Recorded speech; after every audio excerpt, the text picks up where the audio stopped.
Well, good afternoon, everybody. Welcome to another edition of In the Spotlight.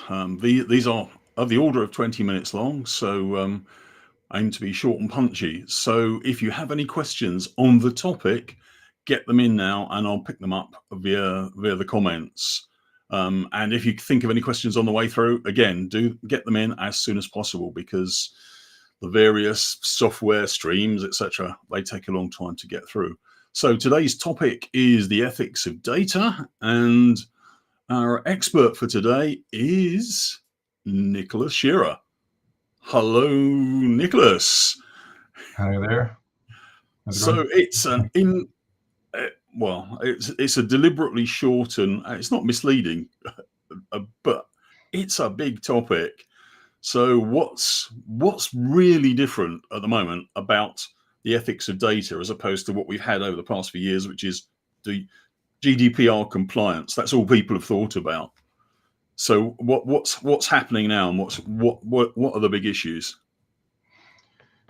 So I think mainly the big issue at the moment is the public scrutiny that ethics is under, that there is an expectation from the public because AI is so popular and so public in its use now and so accessible to general members of the public, that people are saying, is this good data? Is it data that comes with the consent of the people whose data it is? Can you say where that data has come from? Is anyone suffering because of this data, whether that be commercially because their data is stolen from them, or it may show up personally identifiable information? So I think that's the scrutiny that everything is under now, and why ethics has come to the forefront. There's been degrees of acceptance of ethical responsibilities with various companies, but as with most things from a technology point of view, with data and end-to-end use, manipulation and governance of data, the public tend to not really see that. They only see the stuff that gets to them. So with AI, ChatGPT and DALL-E and various AI technologies for text, images, and other things, the public are much more aware. You mentioned the legal aspect of that, and I think prior to ChatGPT and other things coming out, the public was aware of GDPR and to some degree what that meant for them, that it was an attempt to handle PII information or their personal information and secure it in some way, give them some rights over it, so that if they wanted to ask someone what data they had on them, they could do that. There was a mechanism and a fine if they weren't doing things correctly. And equally, if they wanted a third party to look at that data or wanted to retract or remove or delete their data, they had that ability as well. However, GDPR, CCPA in California, PIPL in China, there's various legal frameworks that are mandatory for companies that deal with data. But that's not an ethical decision as such. It's an ethical failure. The reason that these things exist is because companies were quite blasé with their attitude over data, especially where it involves people's own information. So they needed to be put in place to handle that ethical regulation gap, if you like. And that's a good way of thinking about it, that you think about systems like GDPR as a legal minimum, a mandatory minimum that you need to think about within, hopefully, some wider ethical thinking that you do as a company. And that doesn't seem to really be the case just now. The GDPR is, because it's a legal minimum, it's dealt with fairly seriously, and the wider ethical thinking of data sets, data sources, where we get data from, and other ethical considerations are less important and treated separately, often by separate teams that deal with data in general.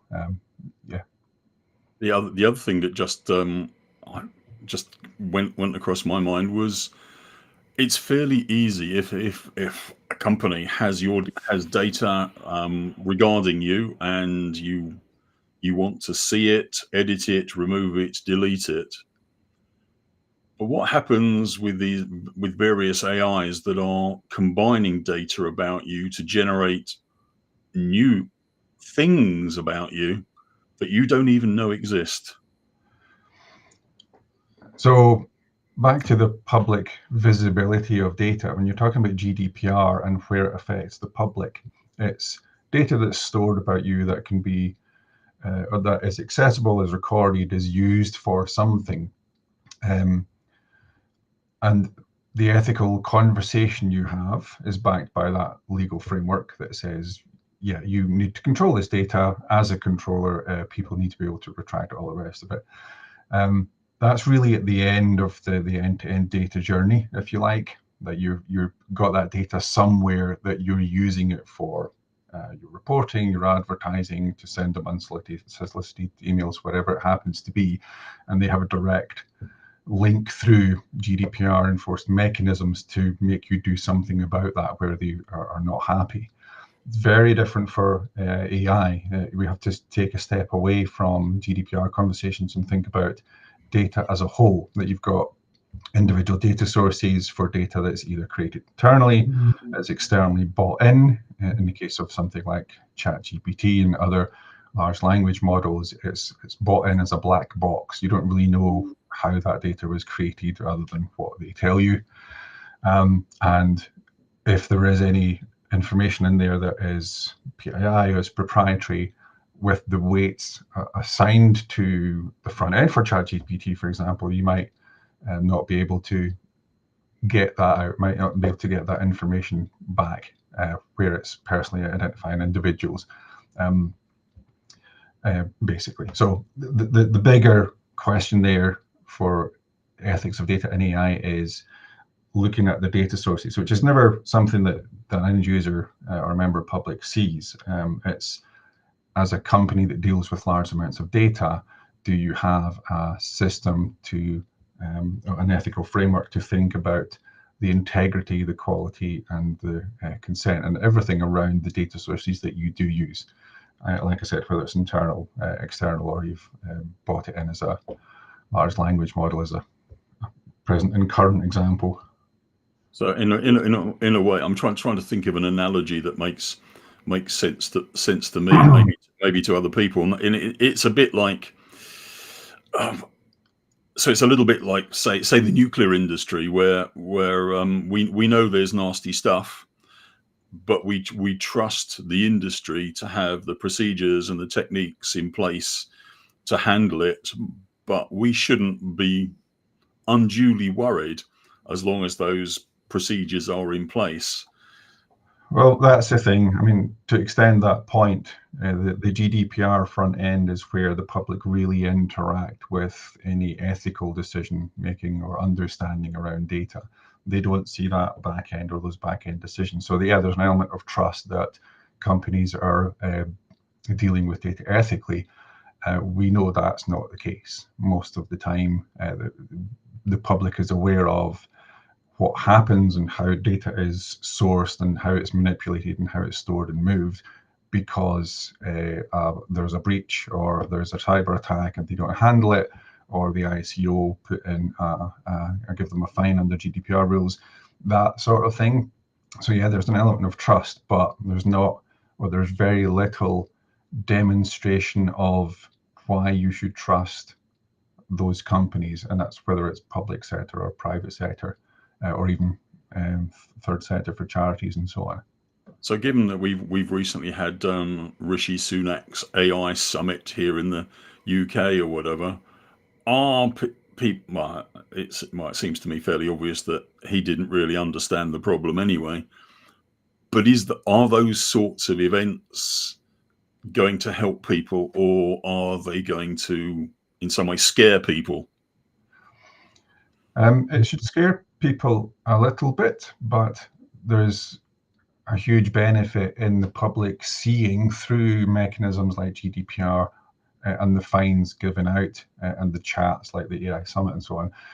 to keep that at the top of the public conscious, so they can then say this isn't good enough. We should be doing better. We don't want to see yet another ICO fine for a GDPR breach as the first our first awareness of things that are going wrong in the industry. It would be nice if corporations and public sector got ahead of that with a much clearer vision of what we do with data and why.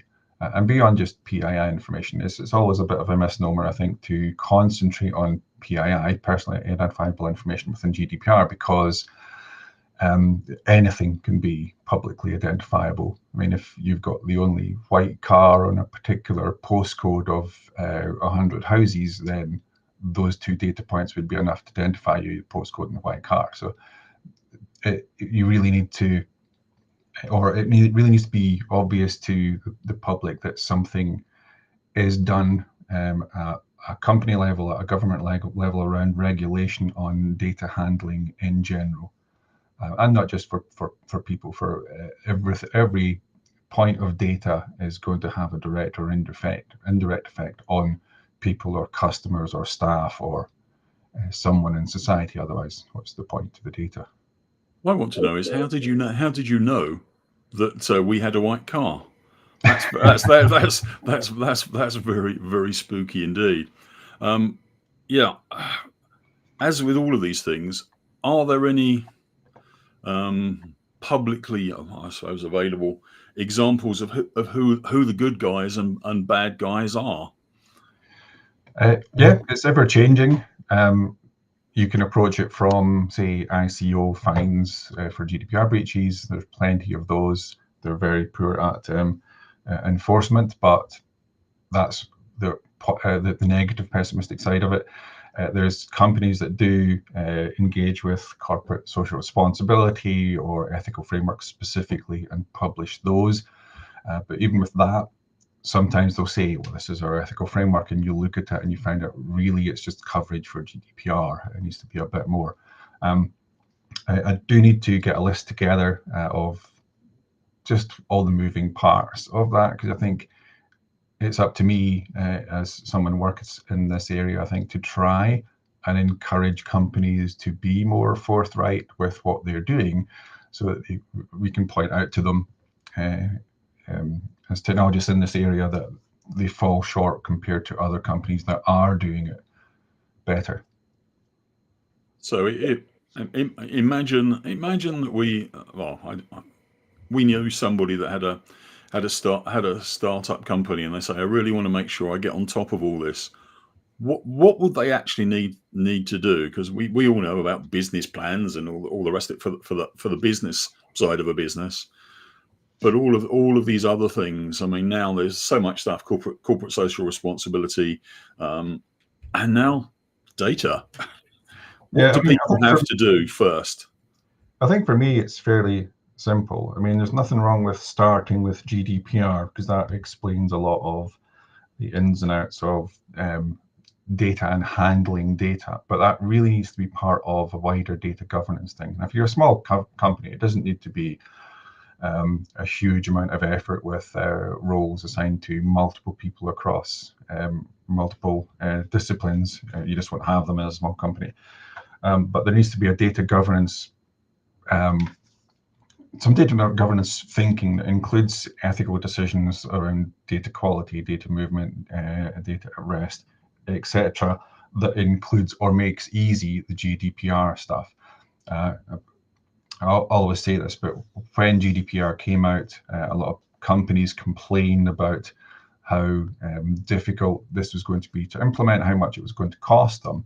And I've generally found that that's because they didn't really have a handle on their data. They didn't really have a robust data governance process that understood what data they had, how they dealt with it, what retention they might have had on it, and how they disseminated it out to people at the end of the process in reports or interaction with that data. Because they didn't have a handle on that, GDPR is obviously then difficult. The people that didn't complain about GDPR so much, the companies where much better at that. And I think you have to start there. Look at data governance, your data management function, if you like, that deals with data governance and all the moving parts within that. So GDPR is just one side of that, but that's explaining all of your data sources, all of your databases that you're using, all of your pipelines, all of your reporting technology, all of your access to that, in order to understand and document and catalog the data that you deal with. And that's all it's about. If you take GDPR out of it and say, we just need to handle in this one team our legal requirements, you're really not helping. It's the bigger picture you think about. And ethics is just an easy part of that then. For every data that certainly you create yourself or buy in, what ethical thinking have you considered for this, and then you maintain that quality of that data all the way through. So given the fines and things that are available for being unethical and not complying, it would seem to me that just being ethical because it's a good idea to be ethical, it would potentially save you a lot of money, and it's not that expensive. So that raises a good point. Actually, I was going to mention that one of the problems with companies, especially bigger companies, dealing with that ethical thinking is the disparity or the mismatch between high-level thinking that they might do around corporate social responsibility and ethical thinking from the developers that are actually dealing day in, day out with those data sets and that data movement and that data delivery. Then it needs to be joined. So if you've got a central data governance process that's well organized, you have that written up as part of your strategy at a high level, whether that's corporate social responsibility or a part of data governance with an ethical framework as part of that. That then the developers know that that's there. They abide by that in a completely easy and non-intrusive way. It's just what they do. They're then given the confidence that data sets that they use and data sets that they might promote through a production are considered. They're of good quality, they're catalogued, they're ethically thought over, the PII is identified where appropriate, there is a retention period for that data. If you have that at a high level, then it filters down to the low level, then you're doing the right thing. And it also means whistleblowers, for example, shouldn't be needed at a developer level, because they know, first of all, there's a quality to your data governance, but also that they are in a structure where they can report their own issues that they have with a way of working, because your data governance already allows for that they can say, okay, this particular data set is maybe not quite what we thought it was. There's maybe a flaw in our process. Let's fix that. It needs to come from the developers as well. Otherwise, you get developers just fighting for data sets and concentrate on just doing the whatever they need to do to get the product out the door as quickly as possible, where the social responsibility, ethical aspect just sits at the top and gets ignored, which is quite common. It does seem to me that there's in the future there's the possibility. Again, it depends, as you say, whether the governance is correct, but there is the possibility of a whole new type of cover-up. We've had so many cover-ups from, I don't know, locally here. We've had stuff to do with the Hillsborough inquiry. We've had Boris's missing 5,000 WhatsApps, and there's lots of things in between. But the thing that seems to me is that the tighter you sort of regulate something, the more people are looking for the loopholes to get out of it. Which, yeah, hopefully, because this is ethics and we're all ethical, that's not going to happen. But that could happen, though, couldn't it? Yeah. I mean, it's easy and not easy at the same time. There's always data governance in companies to some degree. How well organized it is up to individual companies. Tends not to be very organized. it's not easy to do all of this correctly. Everyone needs to be on board. It needs to be part of your strategy to have that all-encompassing high-level data governance that filters all the way through your organization. Amazing. Well, it is amazing how time flies. These sorts of almost like pub conversations can go on forever. But if anybody out there listening, if there is anybody out there listening, and you want to know more from Nicholas, his details are up on the screen now. We haven't had any questions, so everybody's understood everything perfectly. But if you do want to ask some questions, then you can still go onto the various LinkedIn streams or for this and comment and ask questions there. So, well, thank you for giving us the benefit of your wisdom. I certainly couldn't talk for 20 minutes on the ethics of data. So thank you very much for that. Nice to speak with you. And for anybody else that's out there, these things will be available forever. So you can go back and listen to them at your leisure.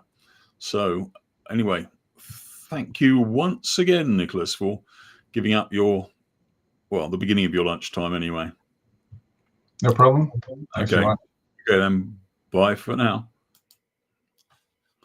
Well, as I said, thank you very much. There'll be replays posted online, and there should be another one of these before Christmas. So keep your eyes peeled. So for now, goodbye and see you next time.